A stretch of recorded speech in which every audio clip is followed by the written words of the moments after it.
Hello, students, and welcome to week 10 of this biblical worship and mental wellness course.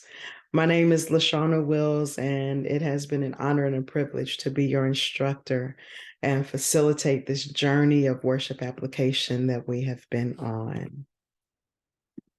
So last week, we discussed how worship application affects us.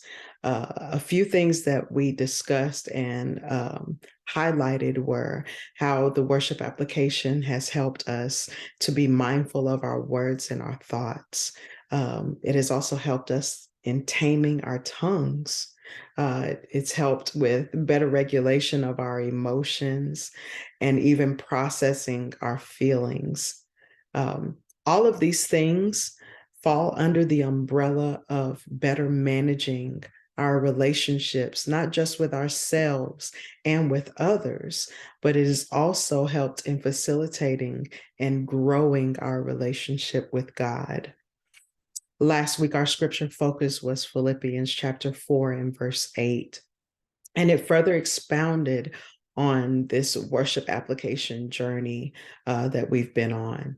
And it reminded us to focus on those things that are true, focusing on those things that are honorable, just, pure, and lovely and commendable. If there's anything praiseworthy, this is what the scripture says. If there is anything praiseworthy, these are the things that we are to dwell on. These are those things that we are to continuously focus our hearts and our minds on throughout this process of worship application and integration into our lives and our schedules, right? So Coughlin writes, our worship isn't only about God, it involves God. It isn't only to and for God, it's the way we encounter and engage with God.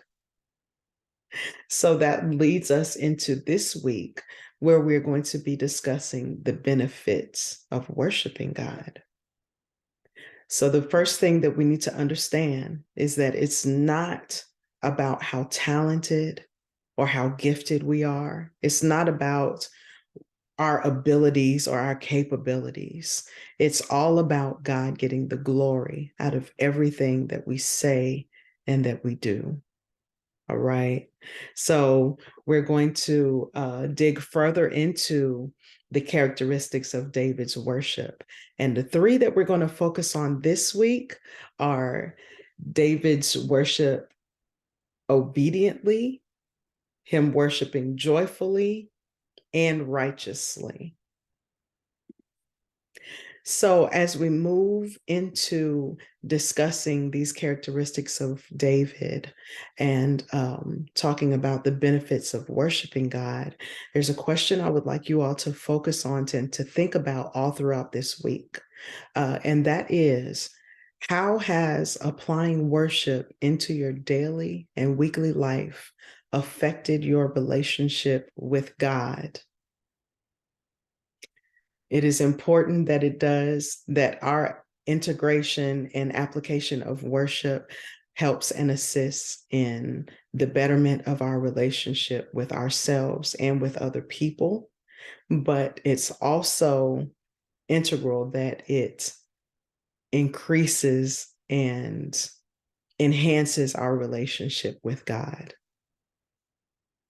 And it is going to be through the life of David that we also see how what we do in worship and how we do our worship, the posture that we have in our worship, how important that is with God, to God, and how we interact with him.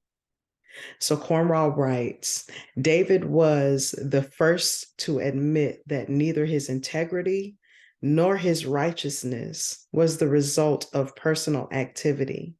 He consistently gave credit to the grace of God that had brought him into divine righteousness.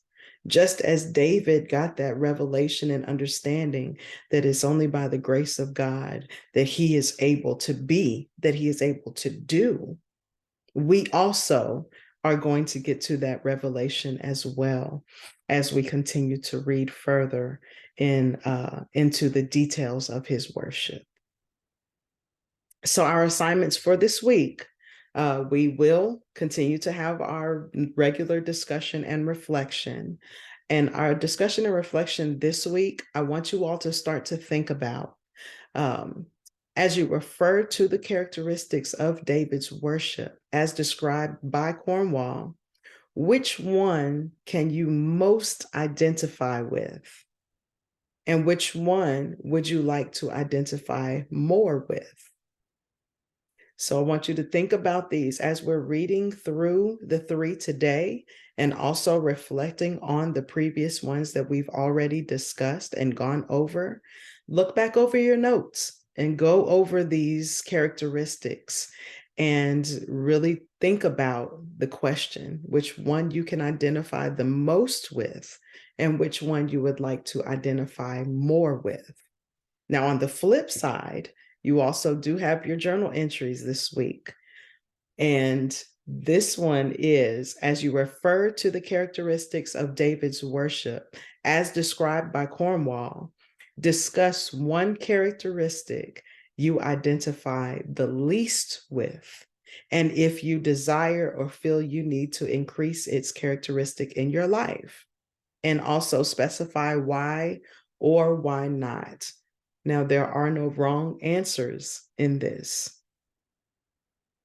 This prompt is to help us look at ourselves, reflect on ourselves and our relationships, not only with ourselves and with others, but also our relationship with God. The goal is to grow these relationships, to mature these relationships in a way that honors God and is biblically sound. All right. So, in conclusion, again, our topic this week will be the biblical benefits of worshiping God. Our text readings this week will be Judson Cornwall's Worship as David Lived It, chapters 9 through 11. And just so you know, there is no quiz this week. It will just be our discussion and journal entries only. All right. So I look forward to seeing you all in class. And I look forward to having a very in-depth and fulfilling conversation with you all. Be blessed as we go through this week. And I look forward to engaging with you all in class.